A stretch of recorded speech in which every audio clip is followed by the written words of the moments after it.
국회 본회의에서 윤석열 탄핵 소추안이 보고되었습니다. 민주당을 비롯한 모든 야당이 정치적 입장 차이에도 불구하고 탄핵 소추안을 공동 발의한 이유는 단 하나입니다. 나라와 국민이 처한 위기를 극복하려면 윤석열이 더 이상 대통령 직무를 행해서는 안 된다는 국민적 공감이 있기 때문입니다. 갑작스런 비상계엄, 내란 사태를 겪으면서 윤석열 대통령 직무를 정상적으로 수행할 수 없다는 사실을 온 국민이 참담한 심정으로 확인했습니다. 명태균의 말대로 윤석열은 총을 손에 쥔 5살 아이처럼 자신이 무엇을 하고 있는지도 모른 채 국민에게, 대한민국에게 위해를 가하고 위태롭게 만들었습니다. 윤석열은 심지어 비상계엄을 경고성이라고 했습니다. 다음에는 국민을 상대로 전쟁이라도 불사하겠다는 말 아닙니까? 이런 위험천만한 인식을 가진 윤석열이 대통령직에 있는 것 자체가 국가적 위기입니다. 당장 비상계엄 선포로 경제도 안보도 외교도 심각한 수렁으로 빠져들고 있습니다.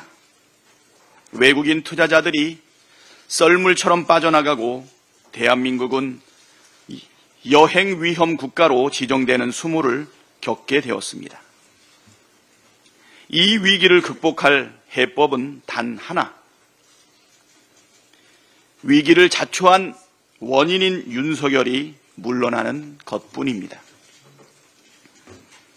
윤석열은 여전히 반성이 없고 스스로 물러날 생각이 없습니다. 그렇기에 국회가 가진 헌법상의 권한인 탄핵으로 윤석열의 직무를 정지시키는 것이 국가가 처한 위기를 타개하는 유일한 해법입니다. 그런데 국민의힘이 탄핵 반대를 당론으로 결정했습니다. 국민이 죽든 말든 나라가 망하든 말든 상관없다는 소시오패스적이고 망국적인 발상과 태도입니다. 구한말 자신의 안위를 위해 나라를 팔아먹었던 을사오적과 다를 것이 뭐가 있습니까? 한동훈 대표가 인정했듯이 이번 비상계엄은 명백한 위헌, 위법 행위입니다.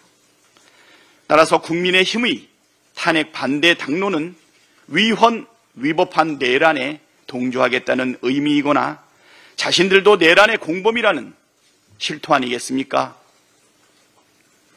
내란의 우두머리를 지키기 위해 내란의 공범을 자처한다면 역사와 국민의 심판을 결코 피하지 못할 것입니다.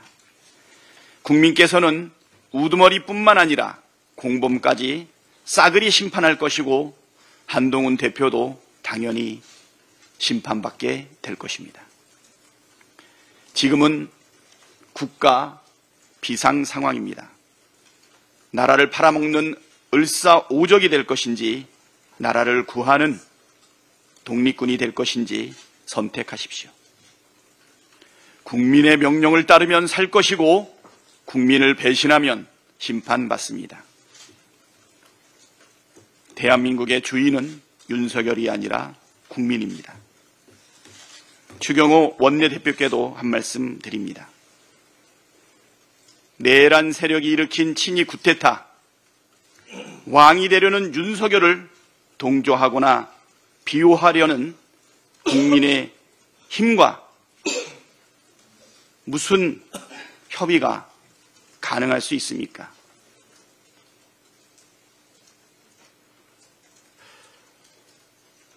쓰레기 정당, 국민의 짐이 되지 마십시오. 역사에 죄를 짓지 마시기를 강력하게 호소합니다.